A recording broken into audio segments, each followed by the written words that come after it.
হারিয়ে যাওয়া মানুষকে আপনি যদি খুঁজে পেতে চান এবং একসময় যে মানুষগুলো অত্যন্ত কাছের ছিল, আপন ছিল, এখন দূরে সরে গিয়েছে, পর হয়ে গিয়েছে, সে মানুষগুলোকে যদি আপনি আবার কাছে ফেরত পেতে চান, আপন করতে চান, তাহলে আল্লাহর উপরে শতভাগ ভরসা রেখে সূরা আল ইমরানের ৯ নম্বর আয়াতে উল্লেখিত এই দোয়াটি প্রতিদিন পড়ুন, বেশি বেশি পড়ুন।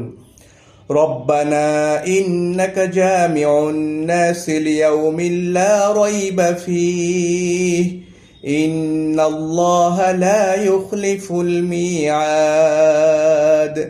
দোয়াটি আবারও পড়ছি, ربنا إنك جامع الناس ليوم لا ريب فيه إن الله لا يخلف الميعاد।